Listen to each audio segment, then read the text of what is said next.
Pronto, estou iniciando aqui a gravação dessa aula síncrona e eu comecei perguntando quem tem dúvidas. E foi feita a seguinte pergunta, né? Como é que faz, mais ou menos isso, como é que faz para provar a igualdade de somatórios? Gente, é igualdade, tudo que tiver igual, tudo que tiver igual, é muito bom de lidar, porque você pode trocar o lado direito com o lado esquerdo, você pode igualar o primeiro, digamos que você tem aqui isso é igual a isso, que é igual a isso, às vezes a gente coloca na mesma linha, eita, que esse igual saiu muito exagerado, às vezes coloca abaixo, um abaixo do outro, abaixo do outro, abaixo. Então, a primeira coisa que você começou escrevendo aqui, que você desenvolveu, desenvolveu, até chegar aqui nessa coisa C, vamos chamar de C. Pronto, tudo aqui é igual, esse é igual a esse, que é igual a esse, que quando se coloca assim, ou igual aqui, né? Não precisaria estar, na verdade. Se você colocar um igual abaixo, na linha de baixo, a mesma coisa que ele está do lado, certo?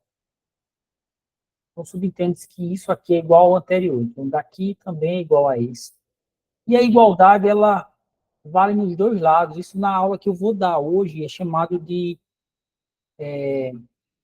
simetria, ela é simétrica. Não sei se é igual a esse, aquele é igual ao de cá é igual ao de antes também.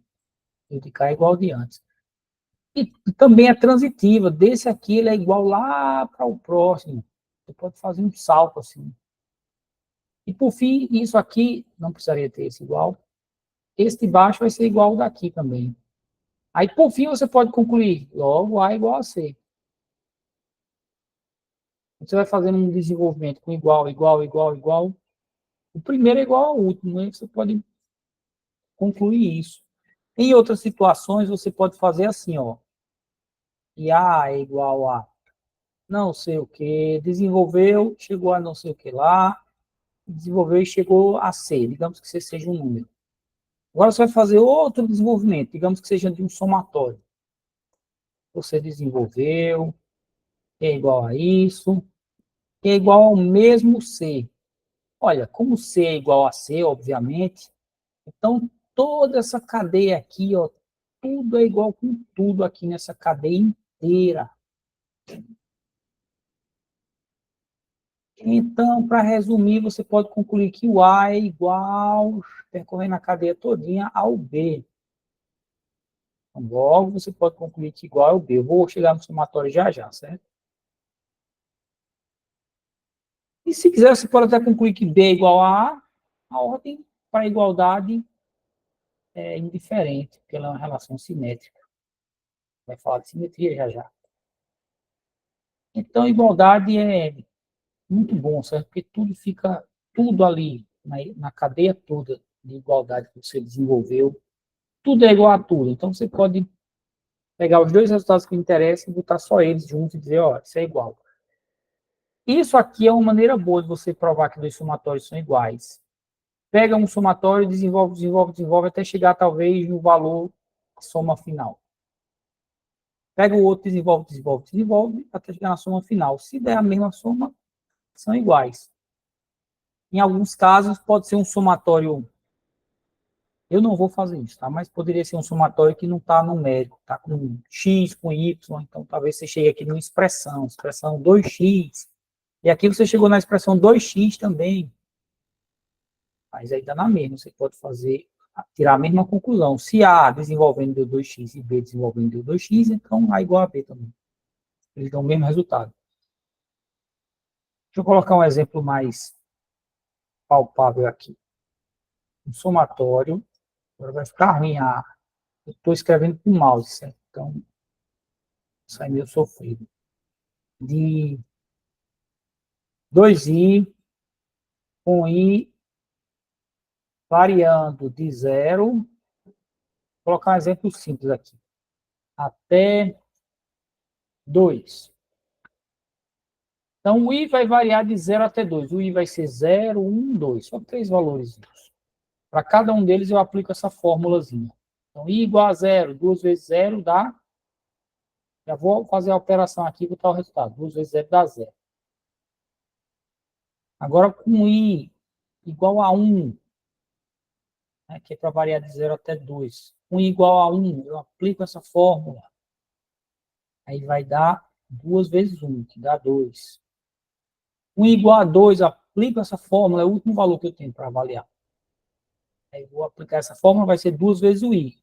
O I é igual a 2 agora, então 2 vezes o 2. Dá quanto, gente? 4. Então isso aqui dá 0 mais 2 mais 4, eu concluo que dá 6. Agora, se você desenvolver aqui, eita, como saiu feio, meu sigma, isso é a letra grega sigma. Responde ao nosso S. Com I variando de 1 a 3. Podia até ser uma soma que a quantidade de termos era diferente, né? Podia ser I variando de 2 a 3. Vou mudar aqui para 2, tá? Pronto. Aqui é 2, tá? Entendam isso. Ficou horrível. Quanto mais eu tento ajeitar, pior. Pronto. I variando de 2 a 3. De 2 vezes parêntese e menos 1. Eu estou não só escrevendo com o mouse, como estou escrevendo com o mouse com a mão esquerda, e eu sou destro, tá? Então, por isso que está saindo uma letra tão bonita. A fórmula agora é 2 vezes parêntese e menos 1. Por conta desse parêntese, eu não vou fazer o cálculo todo de uma vez. Eu vou colocar 2 vezes, vou calcular o parêntese e colocar só o parêntese calculado já. Então, o I vai variar de 2 a 3. Só vai ter o valor 2 e 3. Só. Então, quando o I é igual a 2, eu calculo aqui o que está no parêntese. Vai ficar I menos 1. 1 igual a 2, isso é 2 menos 1, que dá 1. Beleza. Com I igual a 2, isso aqui dá 1. Isso que é 2 vezes 1. Agora é um somatório, então eu vou sair somando e aplico a fórmula no próximo valor. Só tem o valor 2 e o valor 3. A variação do I nesse somatório foi bem pequena, né? Só teve 2 valores por I. Com o valor 3, eu aplico nessa fórmula toda, né? Mas eu vou só mexer ali na parte que tem 1. Esse parêntese aí, tem I menos 1. Quando I é igual a 3, isso é 3 menos 1, que dá 2. Então, vai ser 2 vezes, o que está lá no parênteses é 2. 2 vezes 2. Então, 2 vezes 1 dá 2, 2 vezes 2 dá 4, isso vai dar 2 mais 4. Na verdade, só em chegar em 2 mais 4, eu já poderia ver que dá igual a esse. Não precisaria nem ter calculado até o 6, mas, bem, se quiser, vai até o 6. Pronto, deu 6. Esse somatório aqui representa uma soma de termos que o resultado dele ele é igual a esse resultado aí. Você pode dizer que ele é igual a isso, que é a expansão direta, como eu chamo às vezes. Pode dizer que ele é igual a isso. Igual, faz tudo aí ser igual nessa sequência toda. Então, esse somatório é igual a isso, que é igual a 6. Esse somatório é igual a isso, que é igual a isso, que é igual a 6. Então, se esse é igual a 6 e esse é igual a 6, os dois são iguais. Pronto. É simples, desses dois somatórios são iguais. O nível que eu vou cobrar na prova é esse aí. Desenvolve o somatório, se for preciso, vai até o resultado final mais simples que você puder. E aí eu vou sempre colocar um somatório que dê numérico, né, o resultado. Bom, tu disse é igual ou não. Você tem que saber expandir e tem que saber conta básica de multiplicação, multiplicação, soma. Esclarecida a dúvida? Excelentíssimo, professor. Muito obrigado. Nada. Alguém tem mais alguma dúvida que queira tirar agora?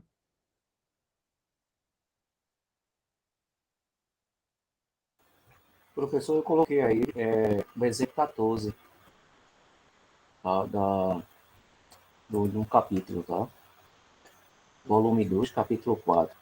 Volume 2, capítulo 4. Deixa eu Em abrir. relação à relação R1 interseção com R2. Ah, já é Eu de não entendi relação, direito. né? Não. Capítulo 4. Veja só, eu vou dar aula de interseção, uma aula convencional, né? Aí essa dúvida era melhor eu tirar no final. Mas não é um assunto que eu vou cobrar na prova, operações com relações, tá? Operações com relações, não vou cobrar na prova. O capítulo 4 não vai cair na prova, é isso? Capítulo 4 cai, não cai operações com relações, que é uma seção do capítulo 4. Perfeito. Entendi agora. Então, tá tranquilo, professor. Fica para a próxima aula mesmo. Pode ser que até que tenha um erro nele, mas deixa eu olhar, se tiver um erro, isso atrapalha muito o aprendizado. Qual foi o número do exemplo que você disse?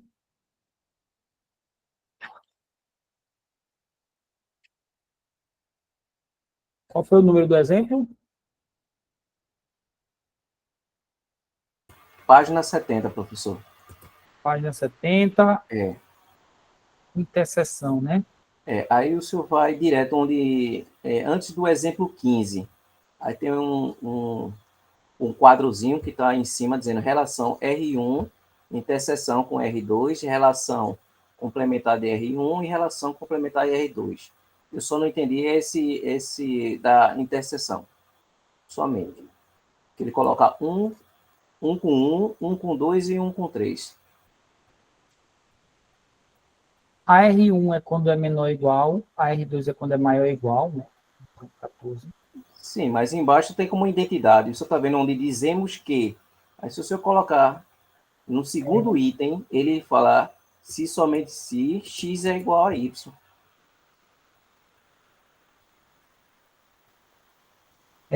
Sabe por quê? Aí a tabela está errada, parece, né? É isso que você observou. A tabela de R1 que é essa. Exatamente, perfeito. Tem que estar em R1, tem que estar em R2, a interseção que é comum entre eles. E isso aí não está entre as duas tabelas, que o princípio de formação deles são diferentes. Isso, assim, só vai entender quem está ouvindo aí a aula se estiver olhando lá na página 70, né? Não cai na prova, certo? Para tranquilizar todos. Agora, essa tabela aí, é Eden, tá falando? Isso mesmo, professor. Essa tabela aí está errada. E onde diz que XY pertence a R1 interseção R2, se somente se, né, a implicação. X igual a Y, você entendeu isso? Está certo, tá? Ele basicamente está dizendo, assim, isso é consequência do fato de que para pertencer a R1, X1 tem que ser menor ou igual que Y. Para pertencer a R2, X tem que ser maior ou igual que Y. Como é que pode ser Então, menor ou igual e maior ou igual ao mesmo tempo? mas ambas, Tem que ser igual. Se eles forem ambos os iguais. cálculos, ele fala do igual. Então, a intersecção só seria aquilo que se aplica à igualdade. Um com um, dois com dois e três com Exatamente. três. Perfeito, perfeito. Aí a tabela está errada. E, e aí eu não vou cobrar essas operações, não, certo? Para tranquilizar todos. Mas vou tentar lembrar de colocar isso na errata lá no fórum que eu criei para erros do material. Deve ter outros, certo? Se tiverem uma parte aí que vocês não entenderam no material e ficou muito confuso, pode ser um erro do material. Então, poste a dúvida lá. Isso vai ajudando a identificar os erros do material. Eu estou trabalhando com esse material pela primeira vez nesse semestre, tá? Eu ensino matemática discreta, eu escrevi um material sobre matemática discreta para os meus alunos do presencial, mas a ementa é um pouco diferente, 60%, 70% de semelhança, mas aí eu tenho que seguir o material da EAD, né? E a ementa o conteúdo da EAD. É a primeira vez que estou trabalhando com esse material, então pode ainda ter outros erros aí nesses pequenos detalhes. Não vasculhei tão detalhadamente, não. Então, vocês trazem perguntas, dúvidas, às vezes identificam esses erros. Paulo, que levantou a mão, diga aí, Paulo. Portas not, end. Olha, revisão, é só ver a gravação lá da aula. Para fazer uma revisão para explicar o mesmo que eu já expliquei, eu acho que não vale a pena, porque eu tenho uma aula para dar agora, né? Mas vocês vão ter que entender um circuito daqueles montados com várias portas. O end e o ou, a diferença é se aqui é reto ou curvo, né? Mas, vamos lá. A gente tem aqui duas entradinhas. Horrível, porque estou desenhando aqui, vamos lá. X e Y. Aí subo. Aqui entra numa porta end, tá bem mal feito, né? E depois pode entrar numa porta ou, que é mais curvo, assim, ó. Vai ficar muito diferente uma da outra, não. Mas o fato de ser curvo aqui faz ela ser uma porta ou, certo? Digamos que ela tem uma outra entrada aqui, a entrada é Z. Tem que saber calcular qual é a saída de um circuitozinho como esse. E aí eu posso ainda colocar na saída dele um NOT.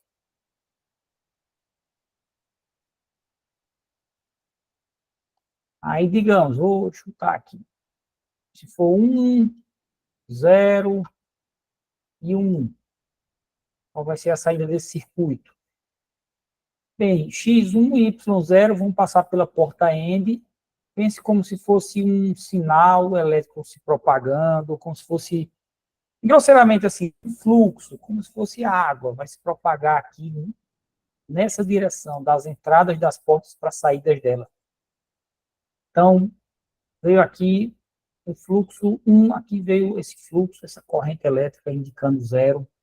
Não é bem corrente elétrica, é alguma coisa mais a ver com voltagem, mas aí minha área não é física.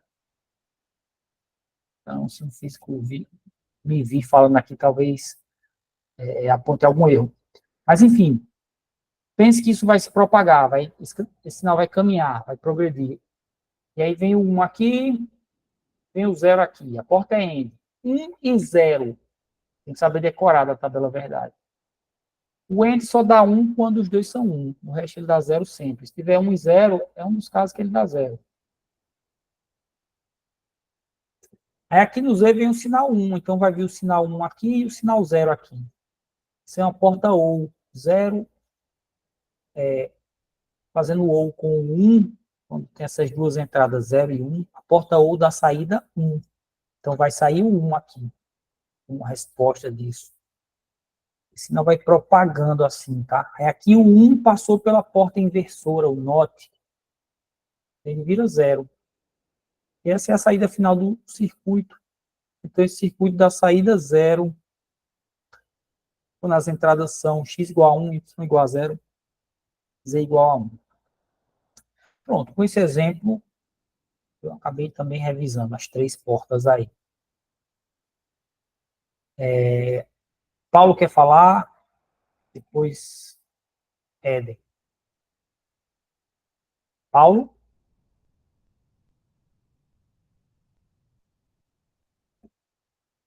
Então, Éden quer falar alguma coisa?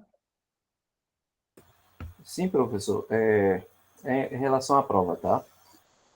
Alguém até, Micael até postou aí o horário da prova, a duração, quantas questões. Eu sou de Recife, tá? Mas meu polo é de Palmares.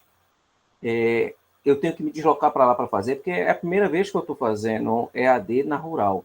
Então, eu ainda não absorvi todas as informações, né? Inclusive, se há uma excepcionalidade de fazer a prova aqui, no EAD da Dois Irmãos, né?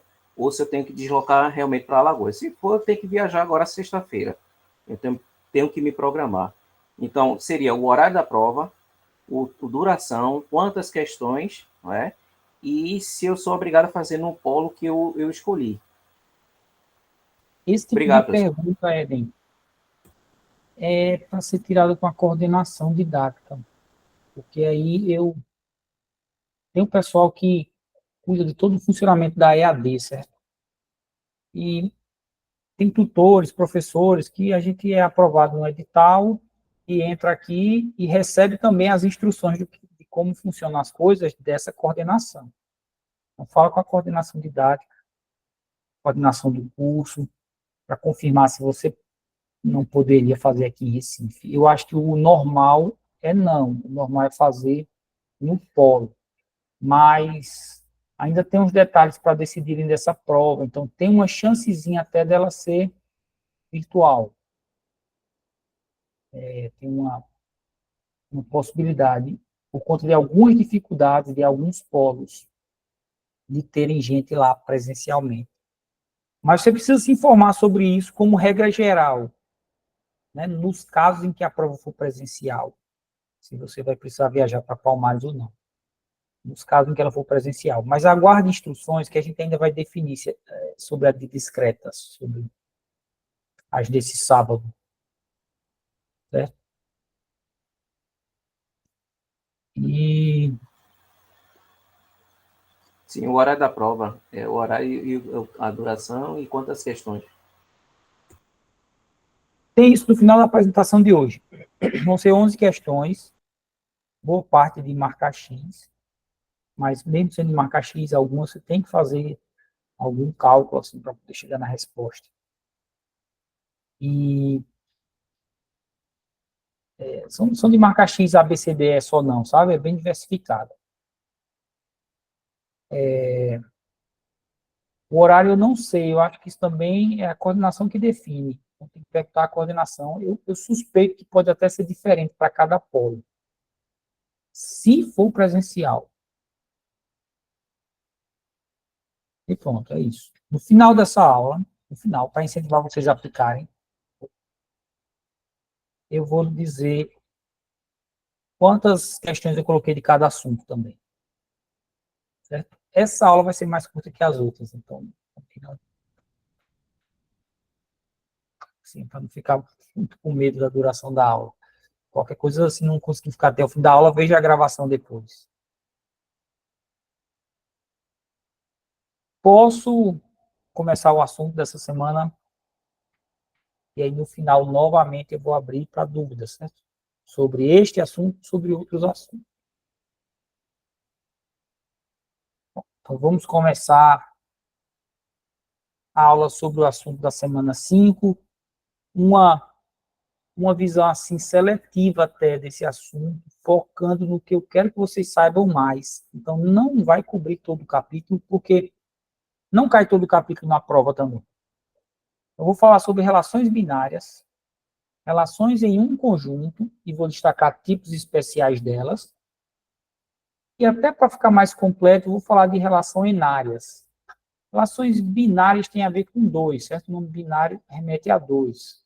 Relações em um conjunto é como se fosse em um, mas esse um conjunto é repetido. Então, é um tipo de relação binária também, tá? Só que ela usa duas vezes o mesmo conjunto. Em relação enárias, é para qualquer n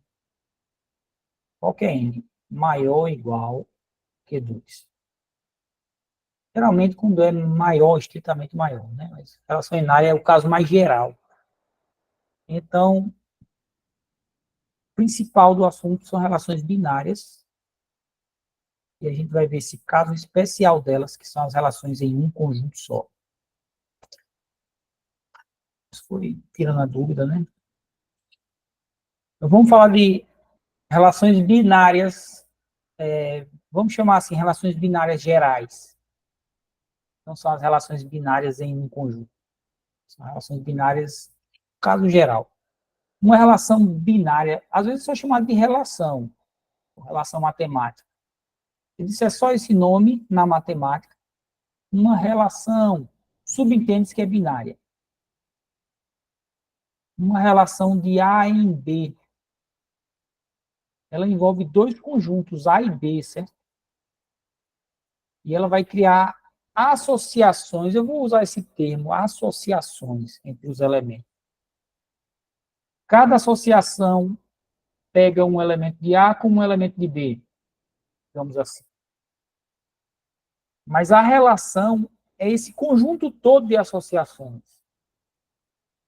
Bem, a relação ela é formada a partir de dois conjuntos, A e B. Eles podem ser chamados de conjunto de partida, conjunto de chegada. Pode ser chamado também de domínio, esse primeiro conjunto aqui. Vai variar conforme o livro de matemática que você for ler, conforme o autor. Aí esse aqui pode ser chamado de contradomínio, conjunto B. Certo? Cada associaçãozinha é entre dois elementos. Um de A com um de B nessa ordem.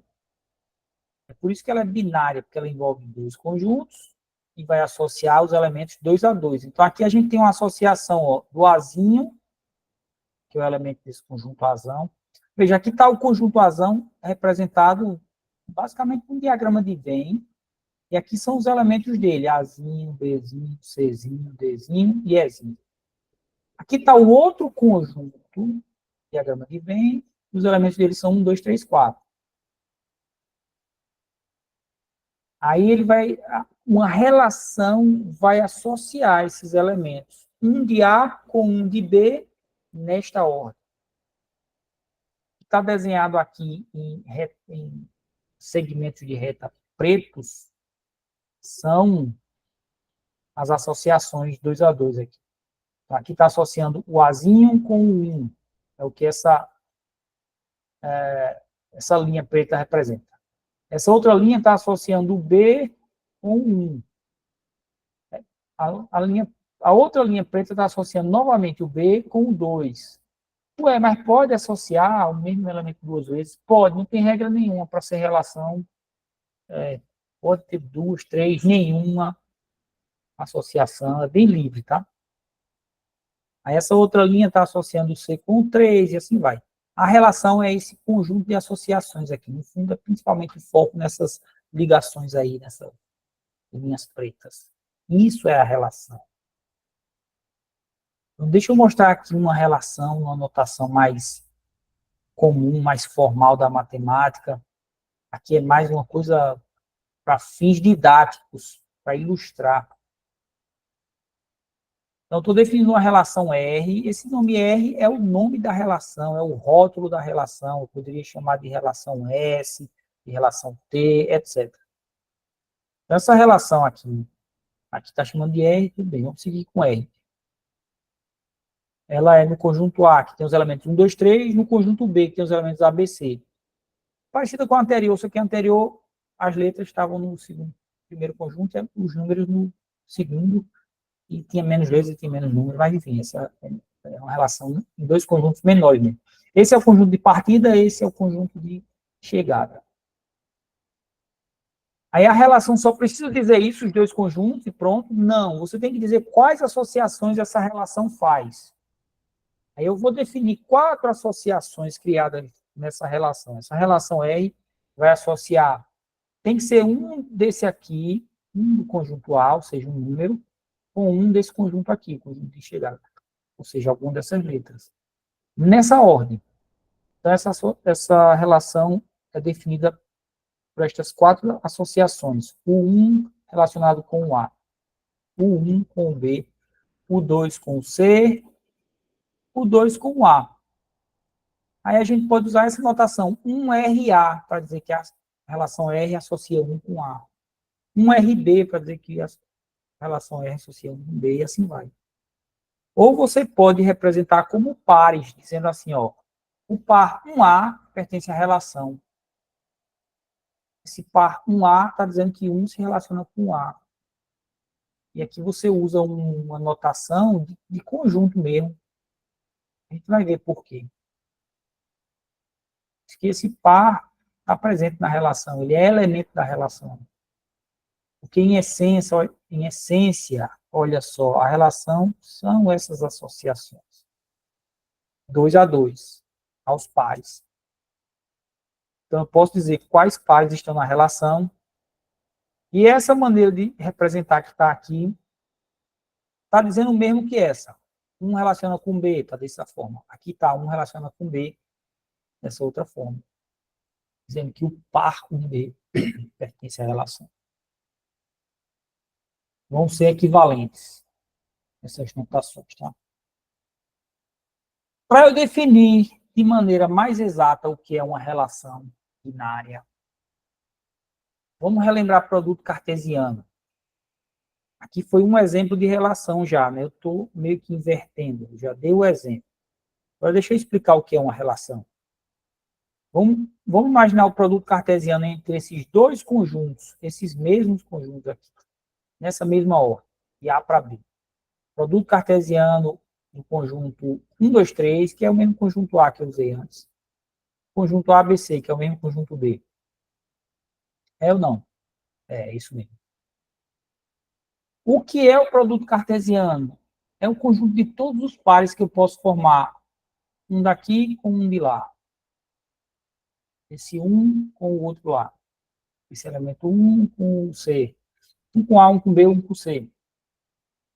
Agora o 2. 2 com A, 2 com B, 2 com C. Formei esses três pares aqui. Depois o 3. 3 com A, 3 com B, 3 com C. Formei esses três pares. O produto cartesiano forma todos os pares possíveis, na ordem indicada, usando os dois conjuntos. E ele vai ser a base para a gente definir relações, tá? Porque relações também são pares, numa certa ordem, envolvendo dois conjuntos. Mas não são todos os pares. São uma seleção aqui, alguma parte desses pares. Se eu escolher aqui dois pares, assim, digamos assim, eu salvar isso como uma relação, aí pronto, defini uma relação aqui. Mas eu posso selecionar outros pares aqui, de maneira arbitrária ou seguindo alguma regra. Pronto, isso vai formar outra relação. Então, as relações vão ser definidas a partir de produto cartesiano. É uma maneira de entender. Vamos para a definição matemática. Uma relação ou relação binária. R. R aqui está sendo usado como uma variável, que pode ser qualquer relação. Se eu chamar uma coisa de relação binária, isso aqui que eu vou explicar vale para essa tal relação binária. Uma relação binária R em S cartesiano T, ou seja, um conjunto de chegada, um conjunto de saída em conjunto de chegada. E cada relação você vai dizer qual é. E veja que ele usa a notação de produto cartesiano mesmo. Uma relação binária em S cartesiano T é um conjunto de pares ordenados desse produto cartesiano aqui. É algum conjunto que você vai, de maneira informal, você vai pescar daí, selecionar, separar. Mas, de maneira mais precisa, matemática, eu estou dizendo o seguinte, que R é um subconjunto desse produto cartesiano. Eu tenho esse conjuntão aqui, que é o produto cartesiano completo entre os dois conjuntos, o conjunto de partida e o conjunto de chegada. Esse vai ser o universo, digamos assim. Aí eu seleciono algum subconjunto dele. E digo, isso aqui é a minha relação R. Seleciono outro subconjunto, que pode ou não ter interseção com o primeiro. Aí digo, essa é a minha relação S. Seleciono um par só. Aí vou dizer, essa é a minha relação U.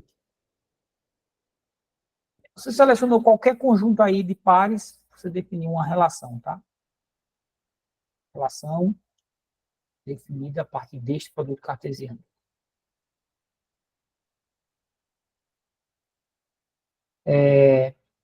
Então, vamos ver aqui alguns exemplos com essa notação bem formal ainda. Mas depois a gente vai ver algumas coisas um pouquinho mais palpáveis, certo? Aqui vai estar bem abstrato. Vamos considerar um conjunto de símbolos, as letras A, B, C, D, E.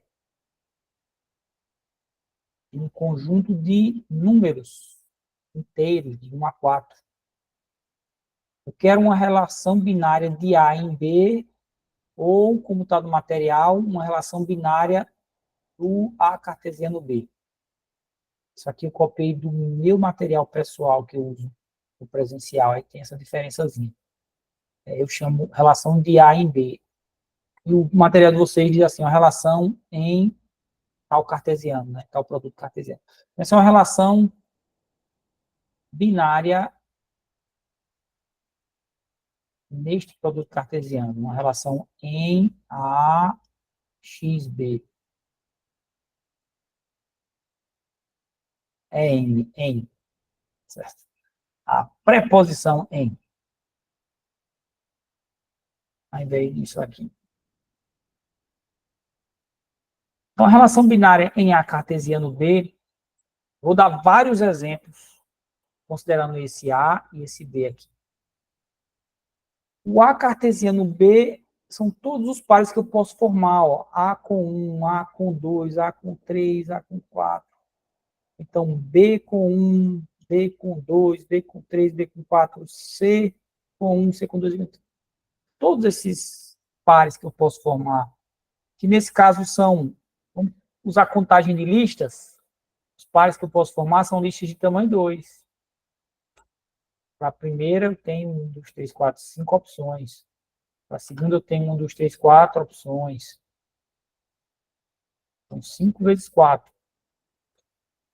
20. Tem 20 pares esse produto cartesiano. Mas eu posso formar relação com qualquer subconjunto desses 20. Não preciso usar os 20. Deixa eu apagar para não ficar muito poluído. Eu selecionei aqui alguns dos pares que eu poderia formar com a cartesiano B. Selecionei A com 1, A com 2, D com 3. Chamei isso de relação 1. Estou espirrando aqui. Escutei. Isso é uma relação. Uso notação de conjunto para ser mais preciso, porque a relação vai ser um conjunto desses pares, que é um subconjunto do A cartesiano B. Outra relação pode ser o conjunto vazio. Eu escolhi nenhum par. Tudo bem. O conjunto vazio é subconjunto. O produto cartesiano é válido. É a relação vazia. Escolhi só um par. O par B com 4. Tudo bem. Da outra relação. Vamos chamar ela de R3. Tudo bem. Agora eu vou chamar de R4 uma relação assim. A com 1, B com 1, B com 2, C com 3, C com 4. D com 2, E com 1, E com 4. Ok. Isso é uma relação válida também. Por que escolher esses pares? Isso é outra questão. Conceitualmente, isso aí é uma relação, que é um conjunto de pares. Mas, geralmente, as relações têm alguma lógica para associar esses elementos. Alguma regra, alguma lei de formação. Vamos dar exemplos com números, que é mais fácil. Eu tenho um conjunto 1, 2, 5 e conjunto 3, 4. Posso definir uma relação R5, dizendo que ela é o conjunto dos pares x, y. É aquela mesma maneira de definir conjunto, certo? Que pode ser chamada de definição por compreensão de conjuntos. O material, em vez dessa barra, usa 2 pontos, está na mesma. Aqui eu digo como é o elemento padrão, como é que ele é formado, e aqui eu digo alguma propriedade dele. Então, eu vou formar pares, é o que isso aqui está dizendo, mas quais pares eu vou escolher? Os que x é menor que y. E aqui eu já disse em cima, ficou subentendido, que são definidos nesse A cartesiano B, né? São relações de A e B. Então, tem que ser um elemento daqui com um daqui. O primeiro eu chamei de x, aqui na lei de formação, pares xy. Então, o primeiro elemento dele, o primeiro componente aí é o x, o segundo é o y, e o x tem que ser menor que y. Então, vamos formar pares de A para B, e o primeiro é menor que o segundo, nesse par, em cada par. 1 com 3, beleza, 1 é menor que 3. 1 com 4, 1 é menor que 4. 2 com 3, porque 2 é menor que 3. 2 com 4, porque 2 é menor que 4, beleza, é o que dá para formar. Entre os pares permitidos aqui, né, o produto cartesiano, 1 com 3, 1 com 4, 2 com 3, 2 com 4. Dentre os pares permitidos, só esses aqui obedecem essa propriedade. Geralmente, as relações vão ser definidas assim, com alguma propriedadezinha matemática, alguma coisa, alguma lógica, né? Alguma lei de formação. Outra relação R6 pode ser definida assim, isso veja, é arbitrário, você pode criar a sua relação, chamar ela de X, R10, e dizer como é. O importante tem que ser um conjunto de pares, cada par tem que ser extraído de um produto cartesiano do A para o B, né? Se você está fazendo uma relação de A em B. Aqui, ó, todos esses são pares com um elemento de A e um de B, mas a regra é que X é divisor de Y. Então, um é divisor de 3, um é divisor de 4, dois é divisor de 4. Beleza, são só esses pares mesmo que dá para formar. Essa é a relação 6. Ou posso criar uma relação com alguma regra mais... que é que a diferença de x e y, o módulo, o valor absoluto, ignorando o sinal, digamos assim, é 1. Então, isso quer dizer que a diferença entre eles tem que dar 1. Não importa se é mais 1 ou menos 1, digamos. Se é uma diferença de 1. 2 com 3, a diferença entre eles é 1. 5 com 4, 5 par 5 com 4, né? Então, está na relação porque a diferença entre eles é 1 também. Só dá para formar esses dois pares respeitando essa propriedade. A relação R7 é a relação que contém isso aqui. Essa é a R7. Geralmente vão ser relações assim que vão ser estudadas na matemática, certo?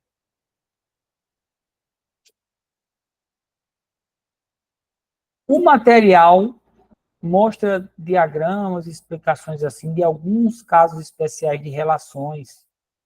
E esses tipos não me interessa muito cobrar, não. Não cai na prova, vou só passar rapidamente. Porque ajuda a entender relações também. E porque esses nomes aparecem de vez em quando na computação. Esses conceitos, essas ideias. Você pode ter relação que o primeiro conjunto, vou chamar de S, em relação ao segundo, né, o conjunto de partida e de chegada, pode acontecer o seguinte, nos pares que você casualmente escolheu para a sua relação, pode acontecer que cada elemento de S, quando ele tem alguma associação, ele também só tem uma.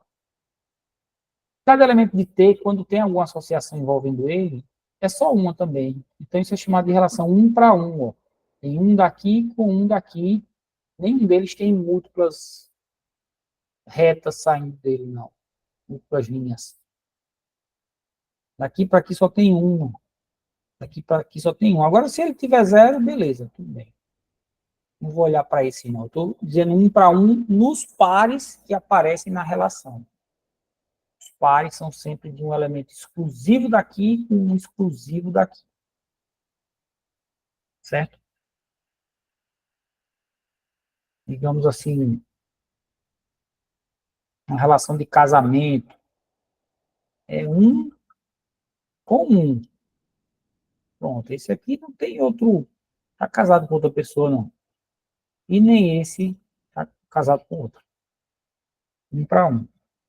Agora, existem relacionamentos, né, entre pessoas que são 1 para vários. Pai, que aqui seja o pai. É pai desse e é pai desse. É uma relação 1 para vários. Tem gente que não é pai, tudo bem.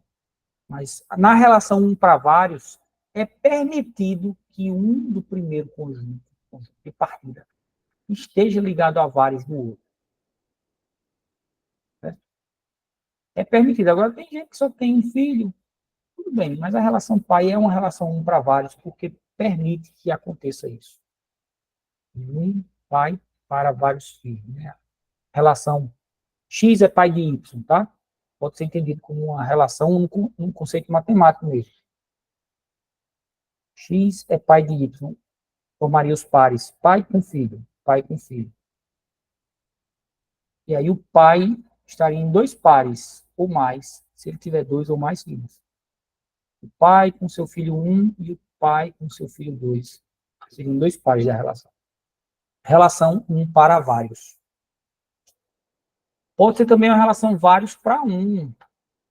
Só inverter a ideia anterior, a relação de é filho de. Esse aqui é filho de, pode ser o pai e a mãe, né? É uma relação vários para vários, na verdade. Se for a relação é filho de, esse é filho desse. Então, que seja o pai, só o pai está vivo, sei lá. Mas esse aqui é filho desse pai e dessa mãe. Então, ele aparece duas vezes, dois pares envolvendo ele. Ele, esse, ele com a mãe. E a mãe também pode ter outros filhos. Aí ela também tem múltiplas relações aqui, né, nesse relacionamento humano. Tem também um filho dois aqui que tem essa mesma mãe. Então, essa é uma relação que permite vários de um lado e vários do outro. Nesse caso, se for de filho para pai ou mãe, P barra N para representar pai ou mãe, ela seria uma relação de vários para vários, porque um filho pode ter vários pais ou mães, né, dois, biologicamente. E cada pai ou mãe pode ter vários filhos. Relação vários para vários.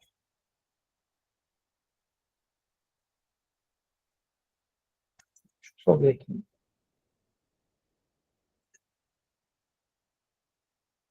E aqui é a relação vários para um. Poderia ser o inverso da relação pai, mas deixa eu ver se eu acho uma relação mais. Uma relação diferente. Vários para um.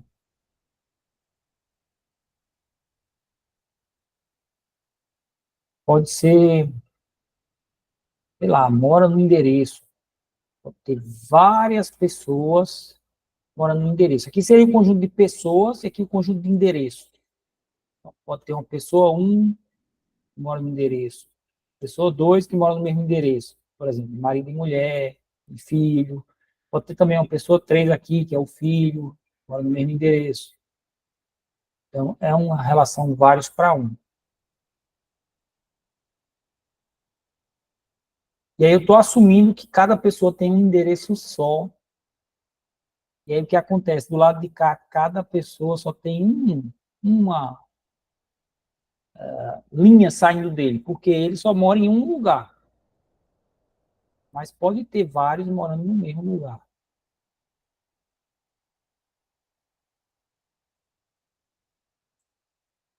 Pode também ter gente aí, sempre vai permitir, todas elas permitem que alguém não tenha relação nenhuma, certo? Então é mais do que ela permite. Ela permite que tenha vários com um, tá? Essa permite que tenha vários com vários, permite que tenha um para vários, assim vai.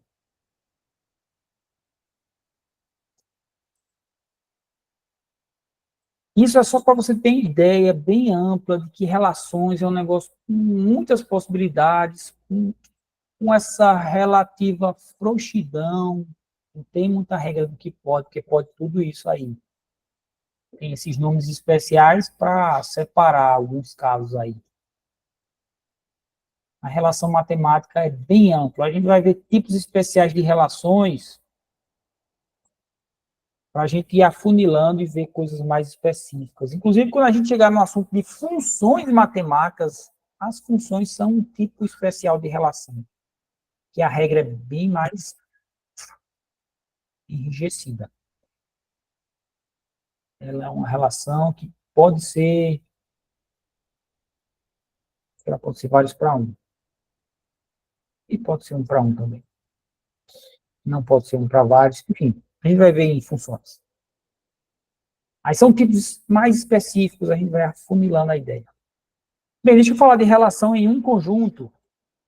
A relação em um conjunto é, mesmo que a gente viu antes, é relação binária, mas eu quero repetir o mesmo conjunto. Eu quero que ela seja de A em A.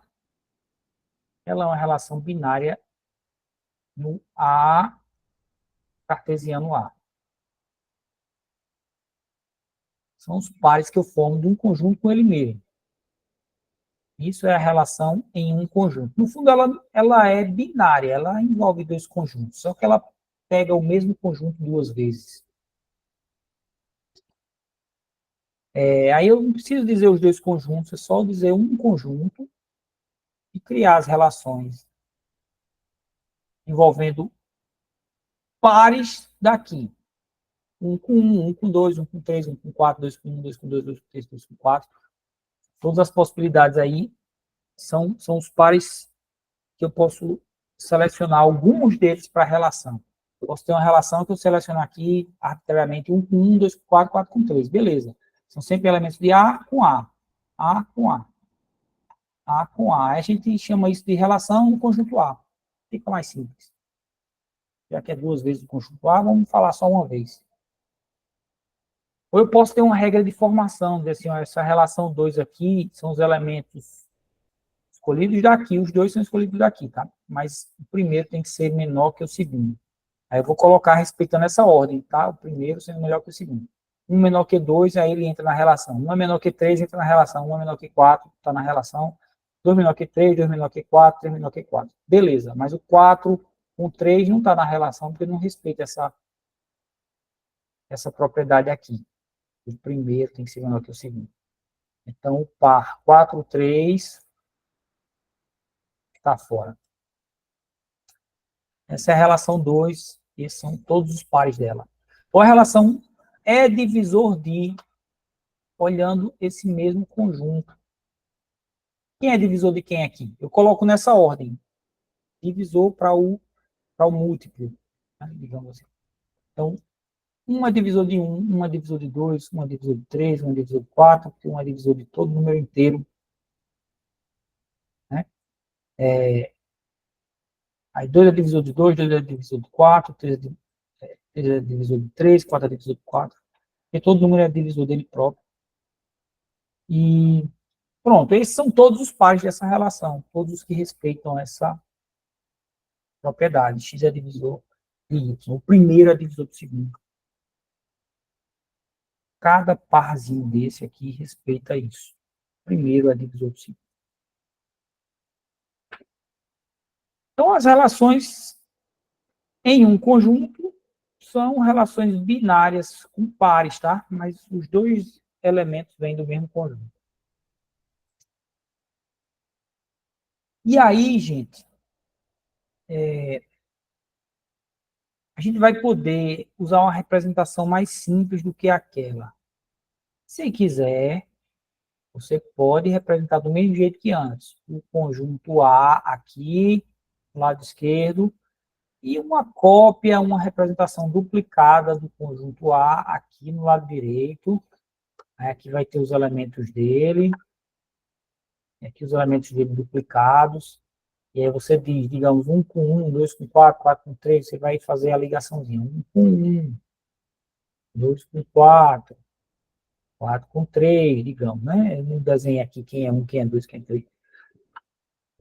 Mas, já que o conjunto é o mesmo, tem uma maneira mais interessante de fazer. Essa maneira pode, é válida, mas tem uma maneira mais interessante. Para que eu duplicar o conjunto, duplicar os elementos? Vamos deixar eles só uma vez representados. Aí a gente vai criar uma coisa que é chamada de grafo dirigido, ou grafo direcionado, como eu prefiro chamar. E aí, a ideia de representar relações em um conjunto tem que ser relações em um conjunto. Com esses grafos é assim, cada elementozinho do conjunto A vira ou uma bolinha ou um pontinho. Vocês vão ver variações nessa maneira de representar. Pode ser um pontinho só, assim, que representa o 1, outro pontinho que representa o 2. Ou pode ser um círculozinho. E aí você representa o par 1, criando uma seta que sai do 1 e vai para o 1. Se for esse caso aqui, você faz uma seta em loop aqui. Chama isso em loop. Ela faz uma volta e sai do 1 e entra no 1. Tem que ser uma seta, tá? Então ela tem a extremidade de saída e a extremidade de entrada dela. Mas se for o mesmo elemento, você faz desse jeito aqui. Isso representa 1, 1. Agora, do 2 para o 4, você faz a seta saindo do 2 e indo para o 4. Perfeito, sem mistério. Do 4 para o 3, você faz a seta saindo do 4 e entrando no 3. Respeita a ordem, do 4 para o 3. É a ordem do par é entendida assim, certo? Do primeiro para o segundo. Você cria essas setas, aí você cria uma representação gráfica mais interessante dessa mesma relação. E esse assunto aqui de gráfico dirigido é um assunto interessante por si só, mas que a gente não vai ver mais a fundo. Porque grafos são estrutura que serve até para criar algoritmos interessantes. Por exemplo, o Google Maps provavelmente usa um algoritmo de grafos lá por baixo para achar o menor caminho, o caminho mais rápido, o menor trânsito e tal. Waze, esse tipo de coisa deve usar uns algoritmos baseados em grafos, onde os grafos que ele tem lá por baixo representam pontos do mapa e ruas entre esses pontos, coisas assim, certo? O conceito de grafos é bem poderoso. Aqui a gente está usando para representar relações. Mas no Google Maps da vida deve ter um algoritmo de grafos, onde um grafo representa um mapa com as ruas, a direção do trânsito, etc. Então, o grafo ele tem nós, também chamados de vértices. Eles são representados por pontos ou círculos. Cada par de A para B vira um arco, uma setinha do nó A apontando para o nó B. Como eu expliquei antes. Mas se eu quiser representar aquele mesmo conjunto A, que é o conjunto que tem 1, 2, 3, 4. Se eu quiser representar a relação R2, a mesma que eu apresentei antes, que é aquela que diz que x é menor que y, ou seja, são pares x e y, né? Onde x é menor que y. Isso quer dizer que são pares em que o primeiro é menor que o segundo. Eu consigo representar isso diretamente como um gráfico, porque fica fácil. Eu desenho os 4 elementos do conjunto A, desenho um. Se quiser, você faz um círculo, ou se quiser, faz só um pontinho assim para representar o 2. Desenho 3 aqui, desenho 4.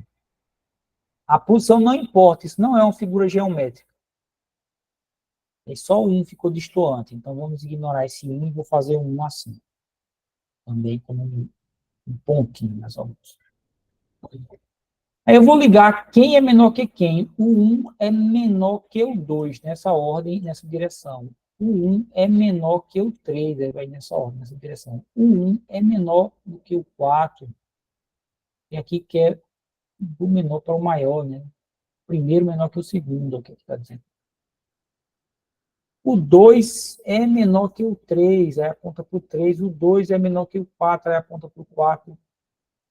Então, você vai construindo assim o grafo, mas aqui já tem um construído bonitinho, só que ao invés de ponto, cada elemento do conjunto virou um círculozinho, né? Uma bolinha aqui.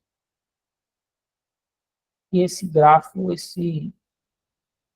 aí, esse diagrama, representa a relação.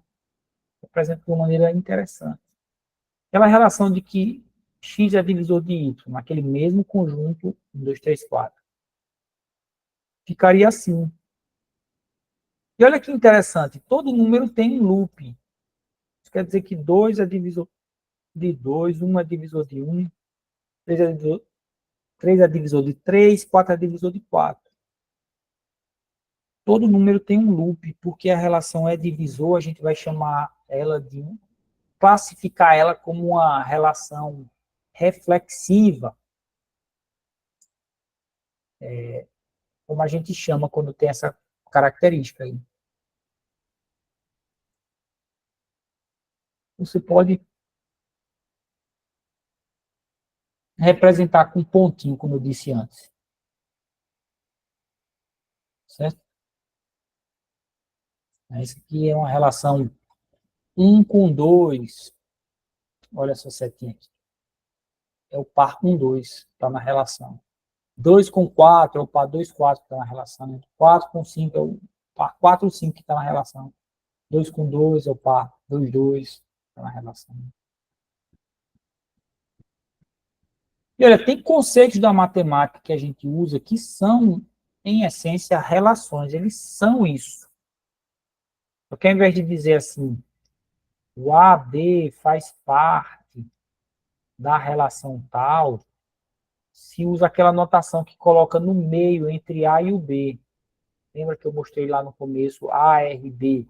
Coloca A, o símbolo que representa a relação, e o B aqui. Por exemplo, o menor que é isso, ele associa dois números. A ordem importa. Eu coloco no meio entre eles o símbolo da relação. Tem também relação de equivalência lógica entre fórmulas da lógica proposicional. A gente já viu. A igualdade, né, pode ser vista como uma relação. Subconjunto é uma relação entre conjuntos. Ela pega um conjunto aqui, um conjunto daqui e associa eles. Quando existe realmente aquela propriedade, né, de que todo elemento daqui está presente aqui, aí a gente usa esse sinal para dizer que ele está na relação. Esses dois, esse par AB, estão associados por essa relação de subconjunto. Esse é um símbolo que a gente não viu na disciplina até aqui, mas ele representa a ideia de é divisor de uma barra perfeitamente vertical, assim, tá? 90 graus com uma linha horizontal. Isso quer dizer que esse é divisor desse.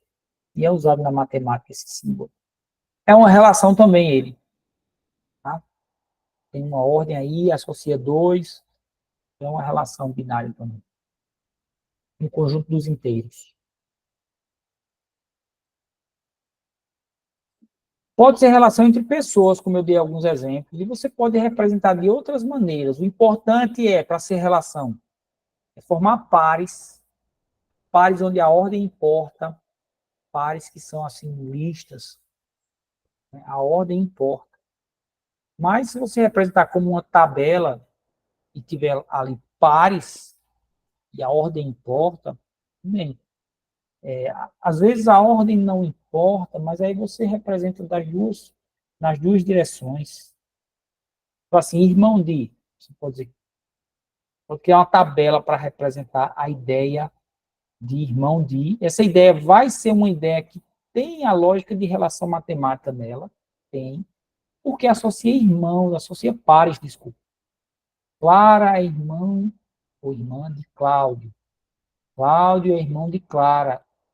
Só que veja, como a ordem importa e a relação irmão vale nas duas direções, você coloca os dois pares. Clara, irmã de Cláudio, Cláudio, irmão de Clara. Mara, irmão, irmã de João, João, irmão, irmã de Mara.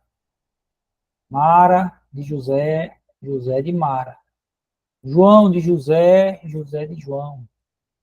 Ou pode ser uma relação de ancestral de, né? Tipo assim, ser um avô, bisavô, algum antepassado. Ana Maria é um antepassado de Clara, Ana Maria é um antepassado de Cláudia, Ana Maria é um antepassado de Beth. Assim vai. Você está representando aqui uma tabela, mas a ideia que está aqui corresponde a uma ideia de relação matemática, porque você está associando pares em que a ordem é relevante. Se, por acaso, a relação valer nas duas direções, você coloca, então, duas vezes, uma direção e na outra. Clara para Cláudio, Cláudio para Clara. O que eu quero destacar aqui dá para representar a relação com tabela? Dá, porque a ideia que está lá é de pares, conjunto de pares é relação matemática. Sobre operações, que foi uma dúvida lá, tirada no começo da aula, aplicam-se as mesmas operações de conjuntos, só com esse detalhe de que relações são conjuntos de pares. Pronto. Feita essa ressalva, esse destaque assim particular de que relações, cada elemento de uma relação é um par, o resto é a mesma lógica. R1 união R2 é você pegar todos os pares que estão em R1 ou em R2. R1 interseção R2 é pegar todos os pares que estão, digamos assim, coincidentemente, tanto em R1 como em R2, os que tiverem os dois conjuntos. Esse vai ser o resultado aqui da interseção. Complementar de R1 são todos os pares do produto cartesiano que não estão no R1. Os que não estão. É a ideia do complemento. R1 menos R2 é a mesma ideia de conjuntos, porque é a mesma operação. Todo elemento, todo par, nesse caso, que está na relação 1 e não está na relação 2, todo par que é exclusivo da R1, mas não está na R2. Você aplica, seguindo a mesma lógica de conjuntos. Não vou cobrar isso, mas eu coloquei aqui um slide só para dizer que é a mesma coisa. Não precisa aprender de novo o que é a mesma coisa. Veja os exemplos do material e perceba isso, que é a mesma coisa. São as mesmas operações de conjuntos, porque relações são conjuntos de pares. Tem uma correção para fazer, né, na página 70, depois eu vou colocar lá no AVA, o colega aí o colega de vocês aí que destacou. E, praticamente, para fechar essa aula, vou falar ainda de relações enárias, mas vai ser bem rapidinho. Essa parte é a parte mais importante que falta da aula. Deixa eu falar de tipos especiais das relações em um conjunto, tá? O tópico 2 era relações em um conjunto, 2.1 são os tipos especiais de relações em um conjunto. Né? Lembrando que relações em um conjunto são relações binárias. O mesmo conjunto é de partida e de chegada.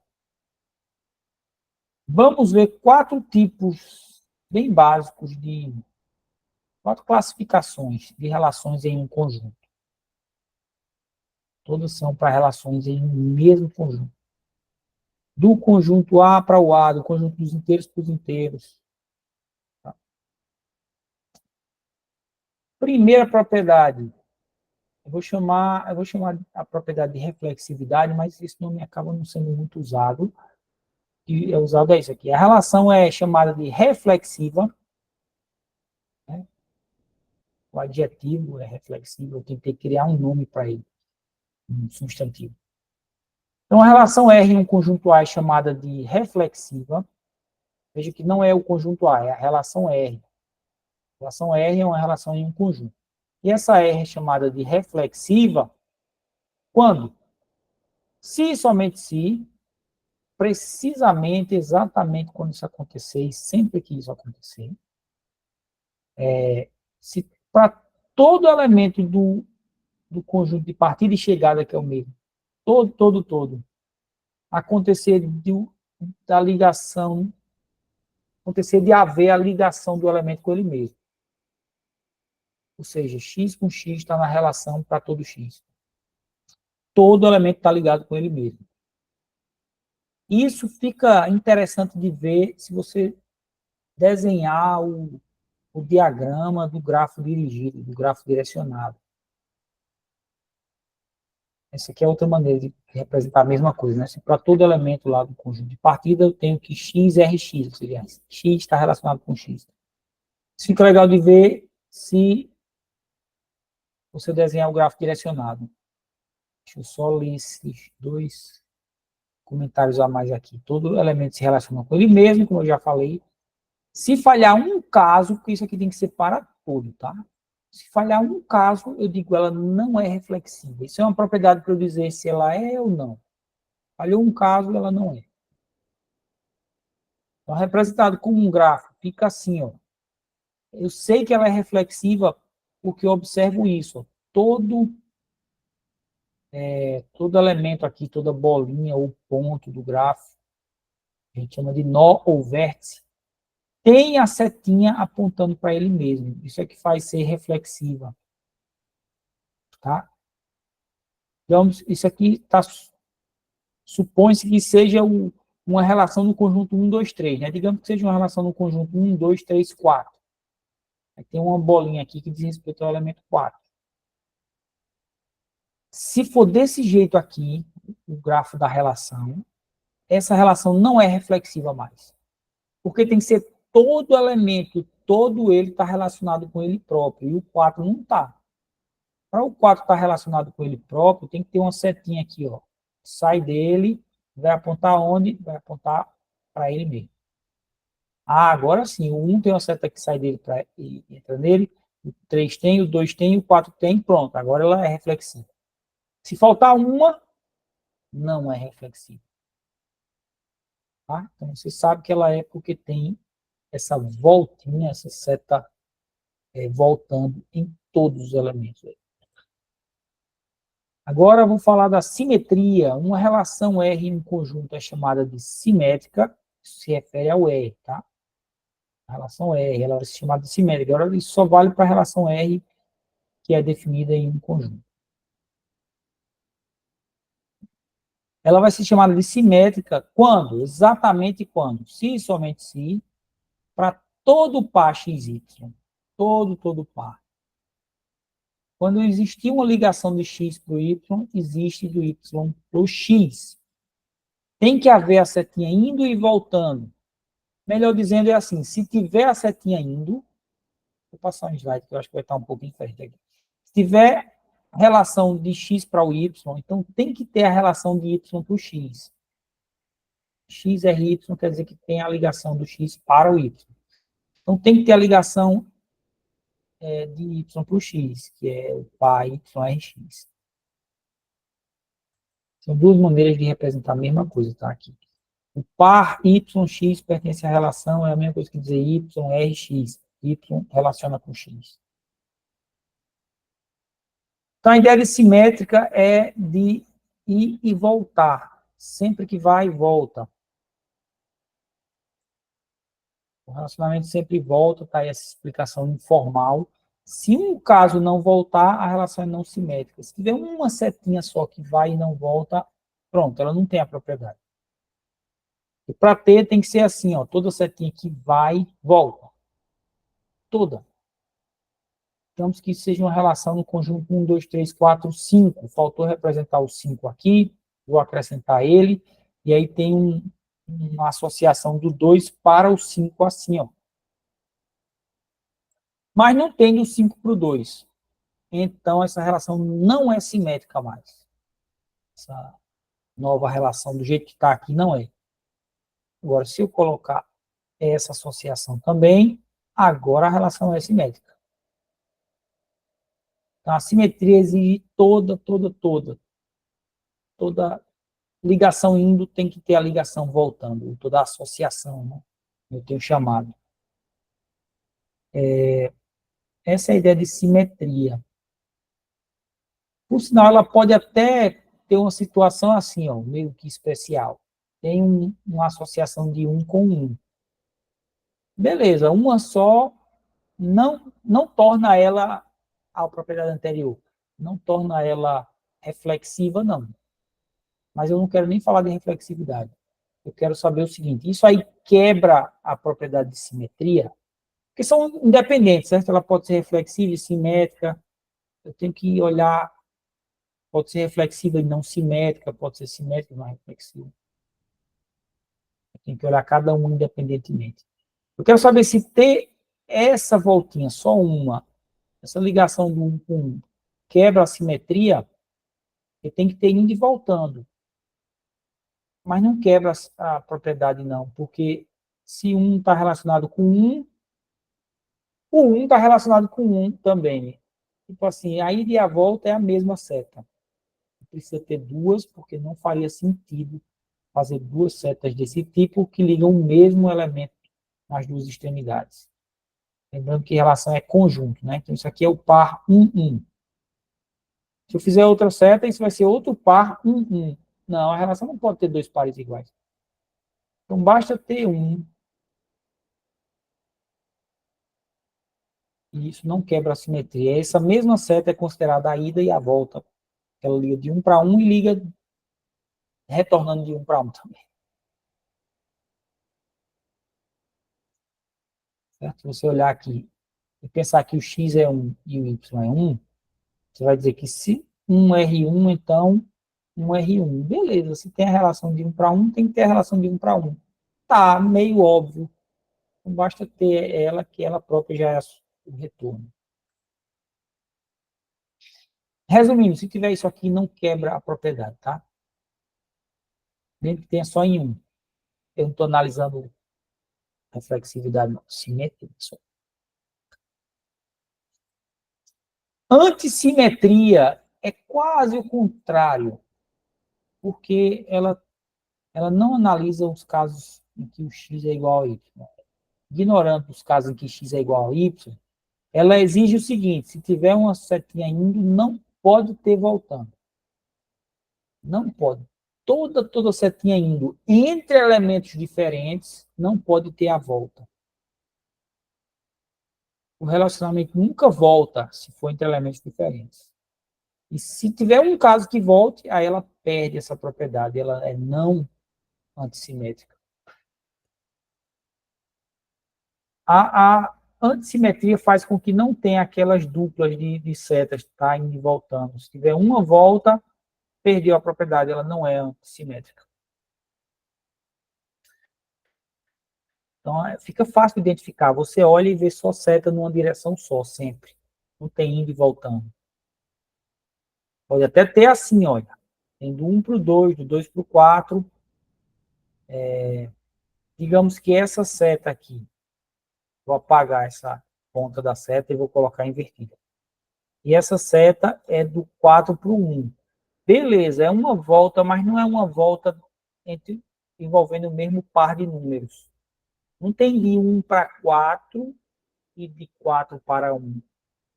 Então, tem de 4 para 1 e pronto. Entre esses dois elementos, 1 e 4, não tem mais nada. Tem de 1 para 2, não tem mais nada entre esses dois. De 2 para 3, não tem outra opção, né? De 2 e 3, não. O problema é ter a ida e a volta direta, assim, dos mesmos elementos. Aí quebra a propriedade, não é antissimétrica. Removido isso, ela é antissimétrica. O que eu estava explicando antes é que se inverter uma delas só, beleza, continua antissimétrica. Continua. Janaína Maria, fazer uma pergunta. No caso, pode ter uma volta de 1 para 1, de 4 para 4, ou de 2 para 2, ela ainda vai ser antissimétrica. Vai, ok. Vai. Isso não afeta nem a de simetria, nem a de antissimetria. Para não afetar essa, existe essa condiçãozinha aqui. É só entre diferentes que ele exige assim, ó, que não pode ter a ligação. Entre elementos Entendi. diferentes. Se for diferente, se forem elementos diferentes e tiver ligação entre eles, então não pode ter a ligação voltando. Só olha para os diferentes. Obrigada. Por nada. Tem situação muito especial que uma relação até pode ser ao mesmo tempo simétrica e antissimétrica. Mas é tipo assim, a relação vazia. Digamos, essa relação aqui que eu vou desenhar dentro desse quadro, envolvendo só os elementos 1 e 2. Essa relação vazia aqui, ela é simétrica e antissimétrica. Toda ida tem volta? Sim, porque na verdade não tem nenhuma ida. Toda ida entre diferentes não tem a volta? É verdade também, porque não tem nenhuma ida, então não tem a volta. Inclusive, se eu colocar aqui isso, ela passa, inclusive, a ser reflexiva, mas eu quero falar de simétrica. Ela é simétrica? É. Toda ida tem a volta. Nesse caso, tem de 1 para 1 e ele já é a sua própria volta.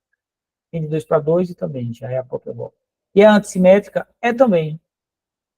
Porque toda ida tem a volta proibida, digamos assim.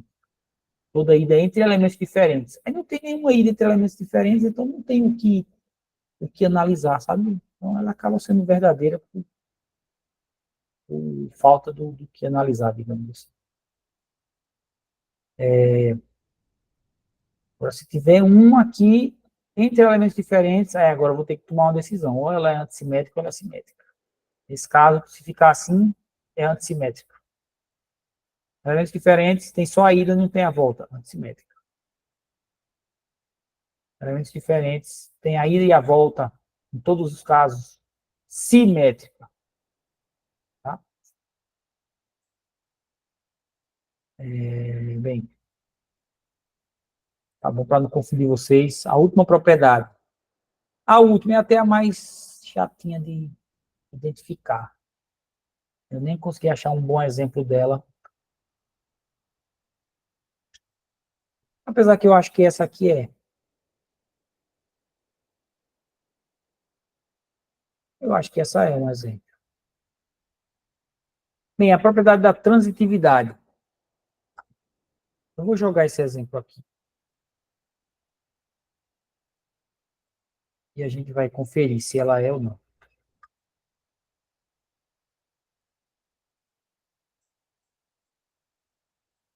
A transitividade, ela requer olhar não só uma seta e depois outra. Como antes a gente olhava se tem a ida, aí você vai olhar se tem ou não a volta. Não, a transitividade tem que olhar 3 setinhas envolvidas na história. Exceto casos especiais, que essas 3 acabam virando 2, uma.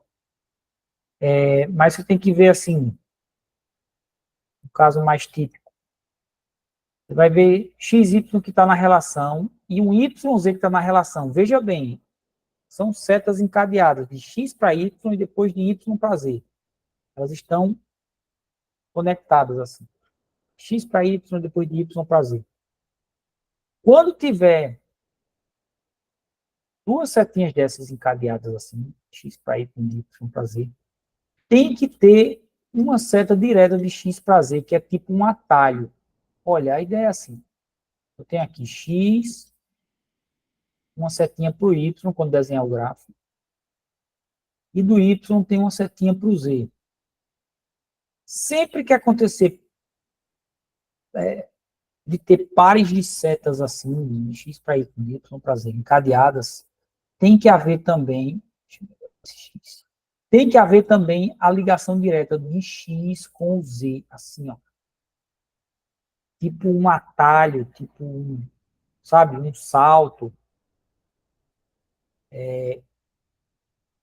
Se isso acontecer em todos os casos, no gráfico, figura, né, que representa a relação, então a relação é chamada de transitiva. Um exemplo bem matemático, a relação menor que, a relação de igualdade também. Se 1 é menor que 2, pense aqui, x é menor que y, e o y é menor que z, menor, pense como altura, o x está aqui, o y está aqui, então x é menor que y, pense como altura, tá? E o y, por sua vez, é menor do que o z, uma altura maior ainda o z. Então, o x é menor que o z. É isso que está. Essa é uma situação típica de relação transitiva. X é menor que y, y é menor que z, então o x é diretamente ele próprio, comparado com o z, ele é menor. A relação menor que é uma relação transitiva, sabe? Mas tem outras, a relação de divisor também. Um número é divisor do outro, e esse é divisor do outro, então o primeiro é divisor do outro. Tipo, 2 é divisor de 4, 4 é divisor de 20. Então 2 é divisor de 20. Perfeito. Perfeitamente, isso é sempre verdade. A relação de é divisor é transitiva.